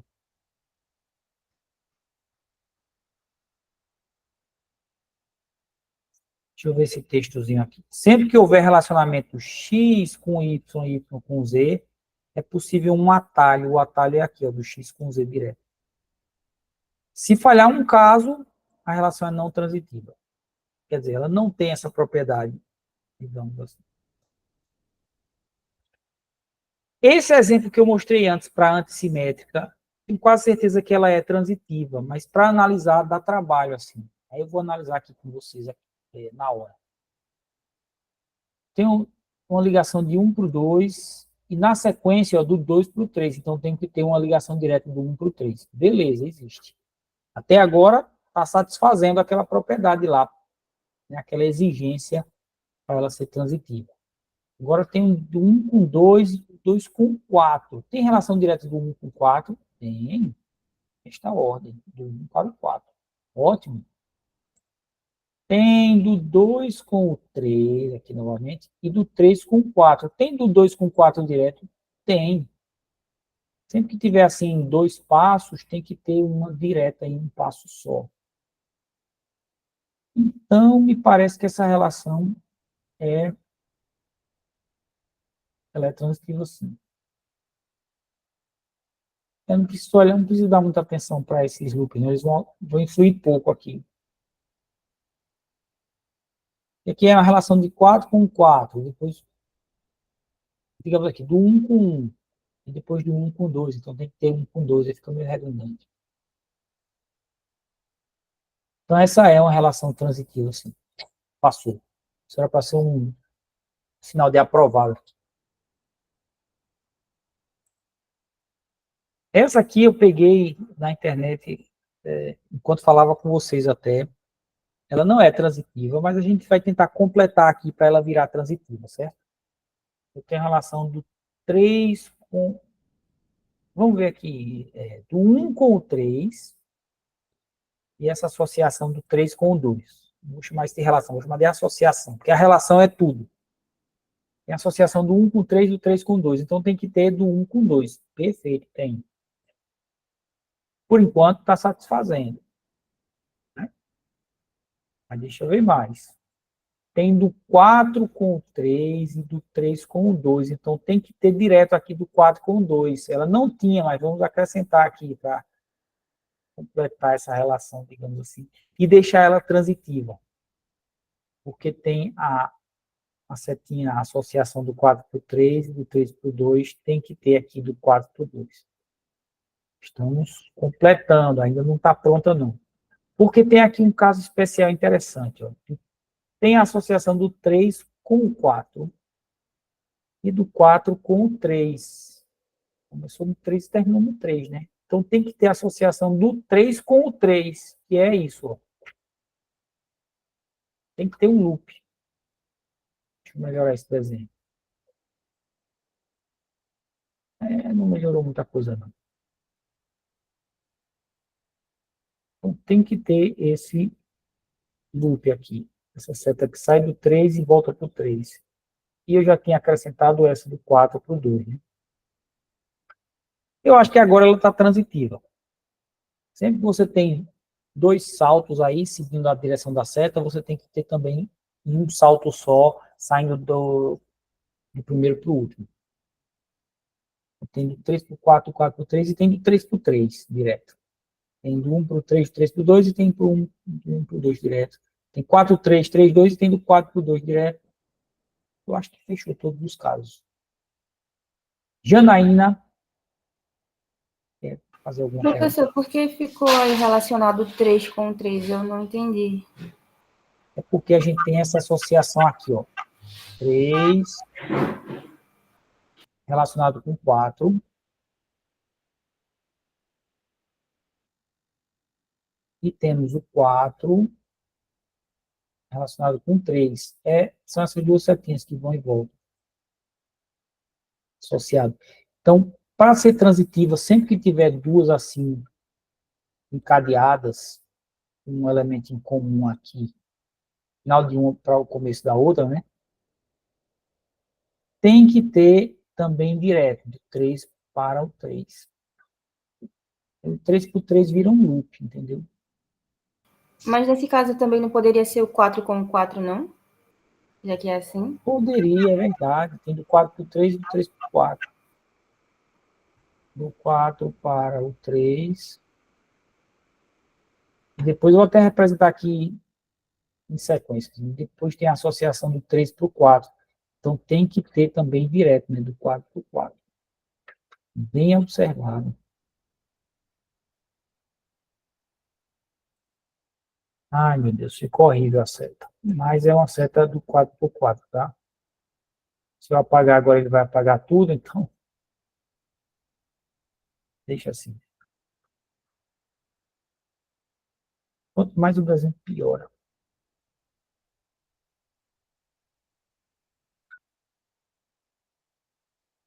Essa relação assim, agora eu acho que está transitiva.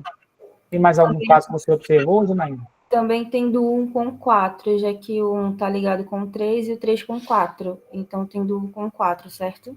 1 com 3, 3 com 4, perfeito. Eu tinha observado isso também, como ela falou.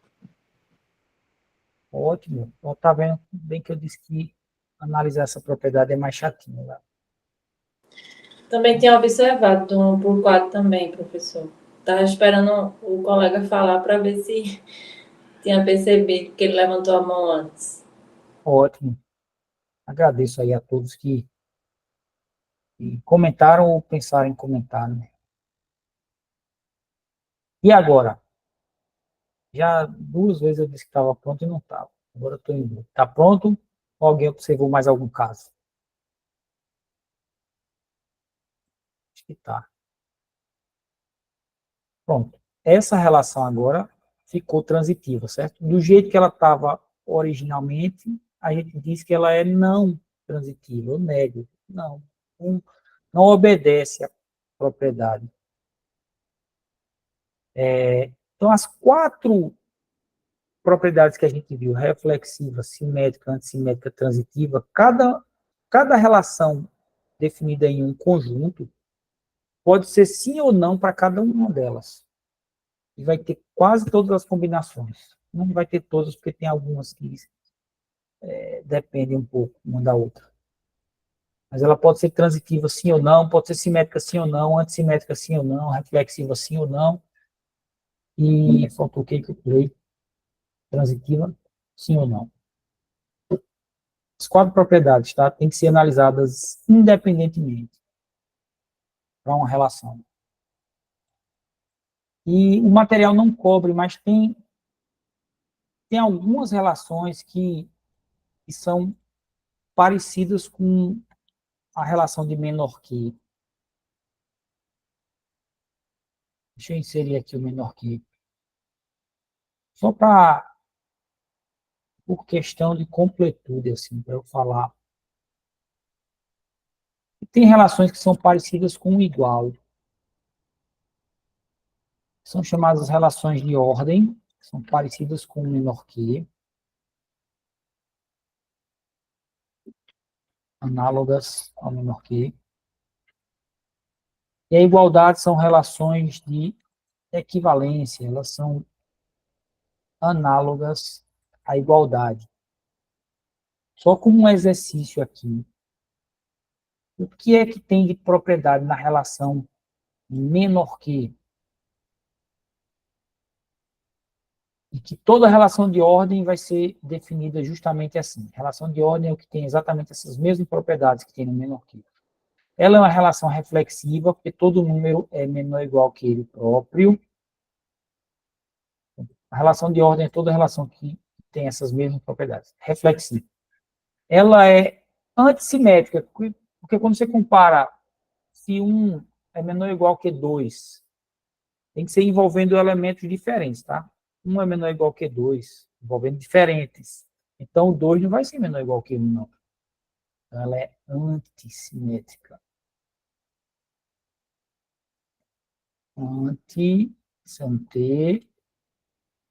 Simétrica, não vou escrever não, anti-S. E ela é transitiva, porque se 1 é menor ou igual que 2 e o 2 é menor ou igual que 3, então 1 é menor ou igual que o 3. Eu expliquei com aquelas barrinhas, né? Como se fosse a altura. X menor que Y, Y menor que Z, então X é menor que Z. Isso vale para o menor igual também. Qualquer relação que tenha essas propriedades, ela é chamada também, essas propriedades que são análogas ao menor igual, né? Ela é chamada de relação de ordem. Por exemplo, a relação é divisor de é uma relação de ordem. A relação de subconjunto é uma relação de ordem. Todo conjunto é subconjunto dele próprio, é reflexivo. Se A é subconjunto de B e são diferentes, então B não é subconjunto de A, antissimétrica. E se A é subconjunto de B e B é subconjunto de C, então o A é subconjunto de C, ela é transitiva. Então, são relações que parecem com menor ou igual, ela é chamada de ordem. E as de equivalência são parecidas com as de ordem, é reflexiva, é transitiva também, porque o igual ele é, né? X é igual a todo número é igual a ele mesmo, ele é reflexivo. Se A é igual a B e B igual a C, A é igual a C, tem a ver com aquela explicação que eu dei sobre somatório, sobre provar igualdade, você pode sair fazendo um monte de coisa, depois igualar o primeiro com o último, porque o igual é transitivo, a igualdade é transitiva. Se o somatório é igual a essa expansão, e essa expansão é igual a esse número, então o somatório é igual a esse número final também. Isso é porque a igualdade é transitiva. Só que ao invés de antissimétrica, ela é simétrica. Se A é igual a B, o B é igual a A. A coisa vale do A para o B, então tem que valer do B para o A. E toda relação que tiver essas três características análogas à igualdade, a gente chama de relação de equivalência. Por exemplo, relação com aqueles três tracinhos lá, relação de equivalência lógica entre fórmulas lógicas. Ela é uma relação de equivalência. Tem outros aí na matemática. Certo? Só para ficar mais completo, assim, existem essas relações especiais. São classificações especiais definidas agrupando essas três juntas, tá? Se obedecer às três, a gente chama de ordem. Se obedecer a essas três, a gente chama de equivalência. Não está no material, foi só para completar mesmo esse assunto. O último tópico da aula, eu vou falar rapidinho. Estou encerrando, tá? São relações enárias. Só para a gente ter uma visão mais completa. Vimos relações binárias em um conjunto, no fundo são binárias também, mas usando o mesmo conjunto duas vezes.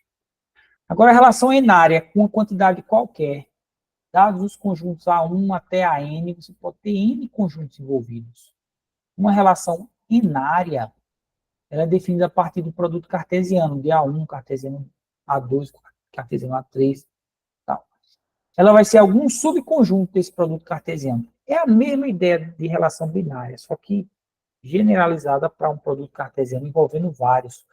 Ou seja, aqui vai ter, ao invés de pares, vai ter listas de tamanho n. Essas listas de tamanho n tem um elemento que veio de A1, um elemento que veio de A2, um elemento que veio de A3, um elemento que veio de A4 até o AN.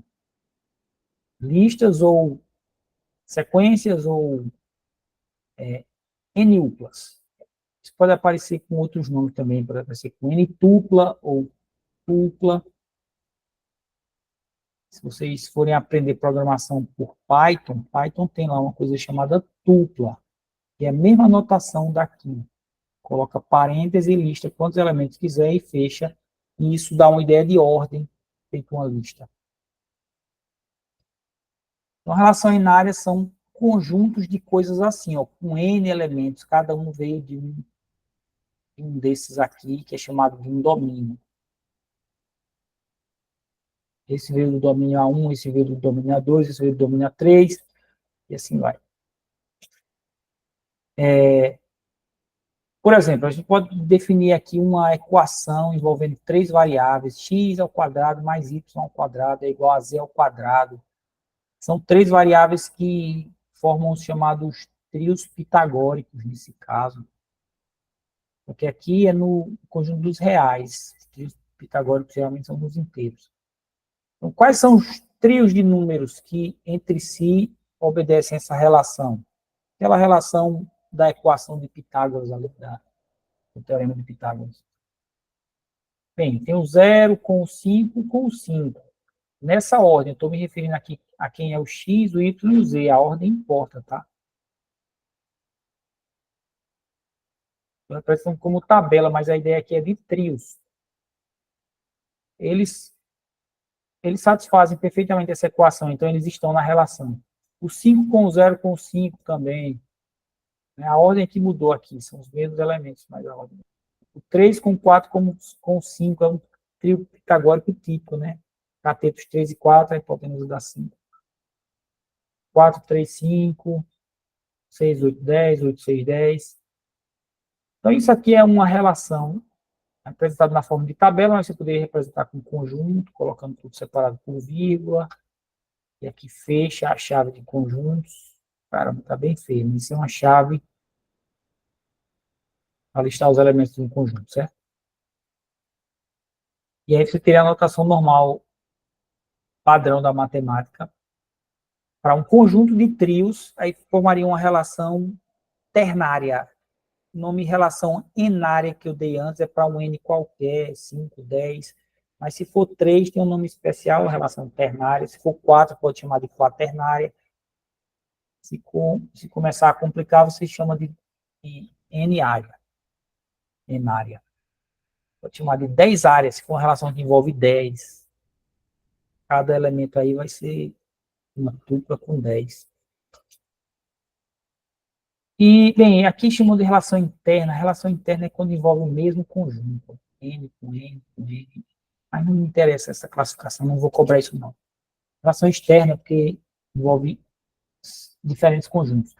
Bem, essa é uma relação enária com N igual a 5. É uma relação 5-área. Se complicar, bota o número 5 junto com área.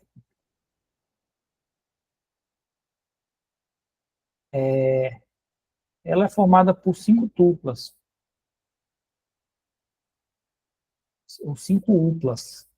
Ou seja, listas com 5 elementos. 1, 2, aqui é o terceiro, 4 e o quinto elemento.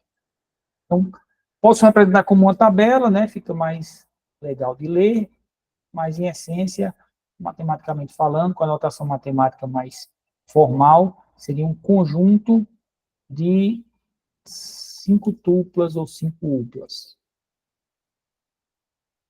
Quer dizer que aqui abre o conjunto, aqui fecha o conjunto. E no meio dele tem assim,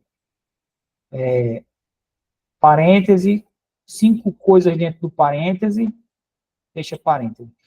Nesse caso aqui, é uma coisa do mundo real que tem a ver com aplicações reais, certo? Desse conceito de relações. Poderia ter uma tabela que representa os voos, cada tabela tem, cada entrada da tabela e cada linha, ela é uma daquelas associações, só que não é com 2 agora, é com 5. Ela associa uma companhia aérea tirada do domínio das companhias aéreas que voam no Brasil. Um número de voo tirado do domínio dos possíveis números de voos formados por 2 letras seguidas de 4 números, 4 algarismos. Seguido de um ponto de partida, conjunto das cidades que tem aeroporto no Brasil. Seguido de um ponto de destino, mesmo domínio dos aeroportos no Brasil.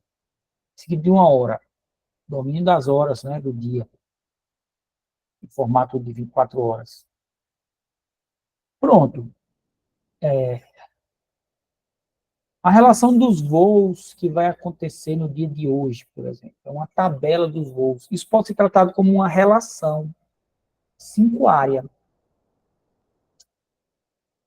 Uma relação 5-área. Aí seria um exemplozinho, digamos que seriam os voos da manhã de hoje.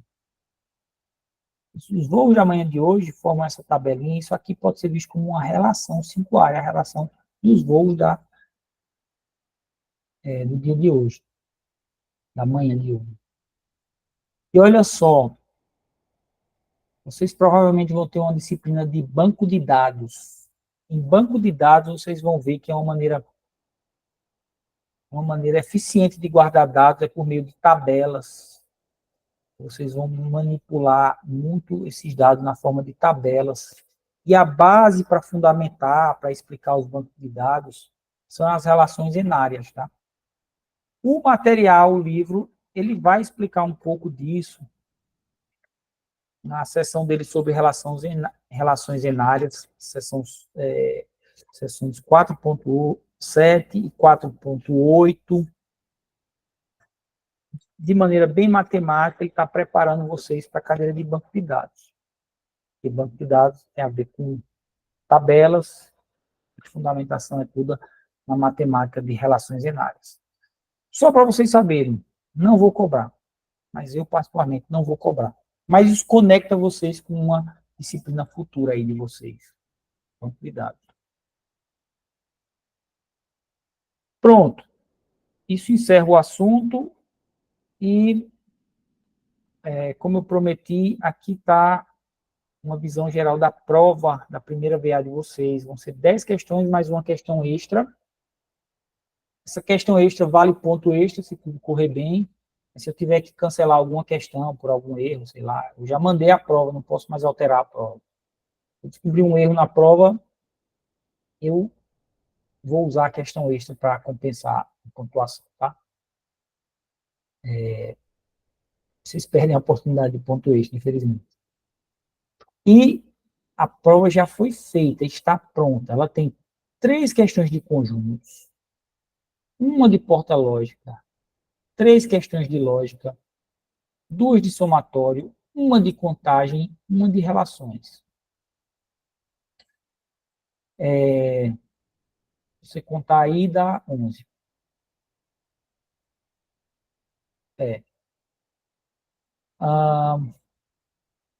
Eu cortei um assunto, né, que foi matriz. Já informei isso lá na lista de assuntos. Então, baseie-se lá no que nas aulas síncronas que eu dei, na lista de assuntos que eu detalhei, o que cai até o que não cai, boa parte do que não cai. E pronto, e veja aí o que é que eu priorizei. Priorizei lógica, certo? Acho que lógica é bem importante para você entender textos matemáticos. Muito importante, muito. Olha só, os textos que eu defini aqui, as coisas, isso aqui é muito lógica, gente. Uma relação se, somente se é uma biimplicação. Sempre que tiver um texto matemático. Biimplicação, que o material é chamado de bicondicional. Para todo, é aquele quantificador para todo da lógica. Que é um para todo x, para todo y, para todo z. Se isso, então isso. É uma implicação. É a ideia de implicação que está expressa aqui. E aqui tem um E. Esse E é a ideia do conectivo, né, de conjunção. É o AND. Basicamente a mesma ideia do AND, de porta lógica também. Se isso aqui e isso for verdade, ou seja, tem esses 2 pares aqui, x, y com y, z, então esse outro, isso tem a ideia da conjunção. Textos matemáticos são muito fundamentados na lógica, então eu vou cobrar. Já coloquei 3 questões de lógica, certo? A base para essas questões de lógica é aquela lista da semana 3 que vocês fizeram. Foi até a lista mais trabalhosa, né? Um pouco mais difícil. Questões de conjunto tem algumas questões bem simples aí de conjuntos para nivelar o básico. Porta lógica é uma questão básica. E uma só de relações. Duro de somatório. Pronto, é isso, gente. A prova tem muita questão de marcar X, mas como eu falei, não é só de A, B, C, D, E. Tem umas questões de você marcar os 2 itens que são verdadeiros. Eu já dei a dica e disse que são 2. Né? Você tem que marcar os 2 corretamente. Se você marcar 3, já perdeu a questão. Se você marcar um certo e um errado, perdeu a questão também. Porque eu já dei a dica de que eram 2. Tem que marcar os 2 certos.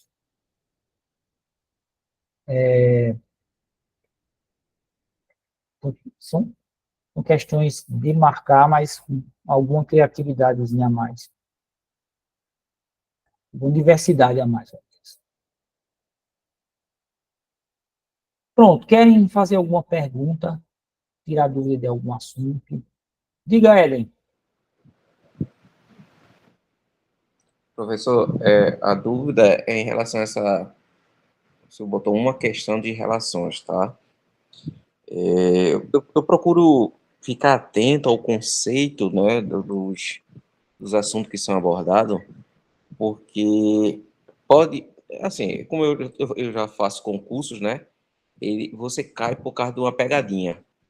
Por exemplo, nas relações, a gente vê que as respostas são pares ordenados. Então, se eu tiver duas questões com um com par ordenado e somente o outro com um deles com a posição trocada, então ele não é relação, não é isso? Se eu conseguiu entender? Não, porque na Não são verdade, pares ordenados? sim, Se eu trocar a posição deles na resposta, ele deixa de ser relação? é que deixa de ser relação, agora vai ser uma relação diferente.